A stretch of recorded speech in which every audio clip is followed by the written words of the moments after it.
Thyroid ப்ராப்ளத்துக்கு மாத்திரை போட்டுட்ருப்பீங்கல்ல, thyroid problem இருக்கக்கூடியவங்களுக்கு ஒரு பேட் நியூஸ், நல்லா கேட்டுடுங்க.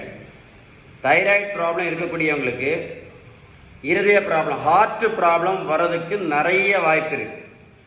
நீங்கள் ஹைப்போ தைராய்டிசம் ஆனாலும் சரி தான், ஹைப்பர் தைராய்டிசம் ஆனாலும் சரி தான், ஹார்ட் ப்ராப்ளம் வர்றதுக்கு நிறைய வாய்ப்பு இருக்குன்னு கண்டுபிடிச்சிருக்காங்க, மறந்துடாதுங்க.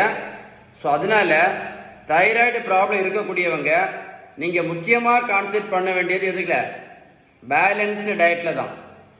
நீங்கள் பேலன்ஸ்டு டயட்டை கரெக்டாக ஃபாலோ பண்ணி உங்கள் தைராய்டு எவ்வளோ தூரத்துக்கு நீங்கள் கண்ட்ரோலில், தைராய்டு ப்ராப்ளத்தை நீங்கள் எவ்வளோ தூரத்துக்கு கண்ட்ரோலில் வைக்கிறீங்களோ அவ்வளோ தூரத்திற்கு நல்லது, தெரிஞ்சுடுங்க. ஸோ அதனால் எனக்கு தைராய்டு இருக்குது, எனக்கு ஒரு பிரச்சனையும் பண்ணாது அப்படின்னு நினைக்கவே முடியாது. திரும்ப சொல்கிறேன், தைராய்டு ப்ராப்ளம் இருக்கக்கூடியவங்களுக்கு ஹார்ட் ப்ராப்ளம், இருதய ப்ராப்ளம் வர்றதற்கு நிறைய வாய்ப்பு இருக்குன்னு கண்டுபிடிச்சிருக்காங்க. அதனால மறக்காமல் இந்த இன்ஃபர்மேஷனை உங்கள் ஃப்ரெண்ட்ஸுக்கு ஷேர் பண்ணி கொடுங்க, நிறைய பேருக்கு யூஸ்ஃபுல்லாக இருக்கும்.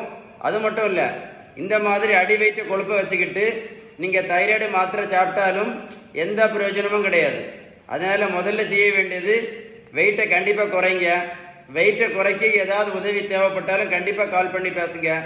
வெயிட்டை குறைக்கணுன்னாலும் ஒரே ஒரு வழி தான் இருக்குது, அதுக்கு பேர் தான் பேலன்ஸ் டயட். மறந்துடாதீங்க. இந்த தம்பி பாருங்கள், 70 கிலோ வெயிட் குறைச்சிருக்கேன், 140லேருந்து 70 கிலோ. எப்படி இருக்கான் தம்பி? எப்படி இருக்கான்? இப்போ எப்படி இருக்கான் சொல்லுங்கள், எப்படி இருக்கான்? ப்ரோட்டீன் பவுடரும் கிடையாது, மாத்திரையும் கிடையாது, ஜூஸும் கிடையாது, ஒன்றும் கிடையாது. Balanced diet.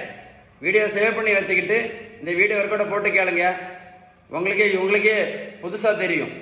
தைராய்டு ப்ராப்ளம் இருதயத்தை பாதிக்கும்.